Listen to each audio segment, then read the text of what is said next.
What's up, guys? Dylan here. So, regular listeners are going to know what I'm talking about.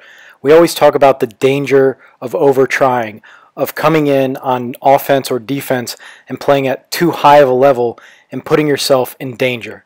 And that was epitomized last night when OKC played the Jazz, with Russell Westbrook guarding Ricky Rubio.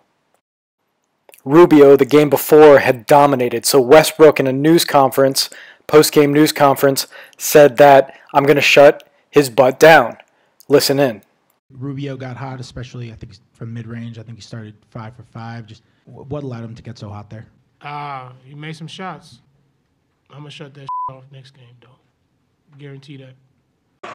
So I have two comments about his comments, about Westbrook's comments. Number one is that's not something you need to say publicly. That's something you don't even really need to say to your teammates. You just can say it internally. When we talk trash, that's not really the job of somebody who's the team leader.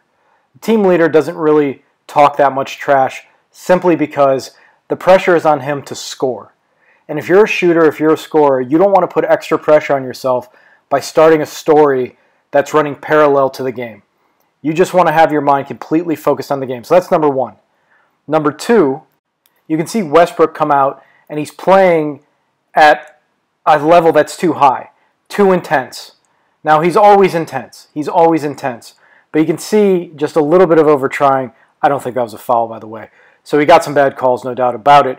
But he came out with his energy was so high that the ref's eye goes to that activity.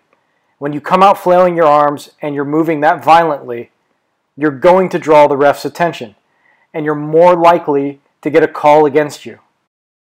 And another problem with over-trying is that you usually, if you go out to really stop somebody on defense, but you're too geeked up about it, that starts to leak into your offense. And Westbrook's Achilles heel is to play with the same energy on offense that he does on defense. And by energy, I sort of mean tempo. If you take the full program, we go into this much more in depth. But the reason you want to, quote-unquote, slow down a little bit on offense is because you need more dexterity. You need to process more information visually. So if you slow down, you enable yourself to do that. On defense, you don't need your small muscles as much. You're moving your big muscles. You don't need to control your fingertips or anything like that, so you can go up a level. The problem here is Westbrook came out and he was even too intense for defense. That can happen. It happens all the time, in fact. Guys come out for a big game and they're bouncing off the walls. That is not how to get in the zone. You don't want to come out bouncing off the walls. And furthermore, you don't want to come out with a preset agenda. Okay? And that's another thing Westbrook did in this game.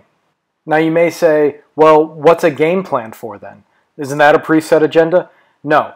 A game plan is the information you go into the game with and you're able to adjust as the game plays out.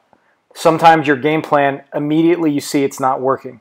But if you have a preset agenda, there's no flexibility. A game plan has flexibility within it. A preset agenda doesn't. Westbrook had locked himself into shutting down Rubio with the press conference. There was nothing else that could happen. Because he went verbal with it, because he went public with it, he'd put himself in a position where he had to do that. So he couldn't, after he got 2 fouls, slow down a little bit and back off because Rubio might get going and then his promise is null and void. It's no longer valid. So you have to be really careful about what you say to the media, and it's good to have maybe an idea of what you want to do to the other team's player who was effective against you, but it can't be something that you're not willing to step back from if it's not working, or in this case, if you get in early foul trouble. Mike Tyson famously said, everybody has a fight plan until they get punched in the face. Everybody has a game plan until they get punched in the face.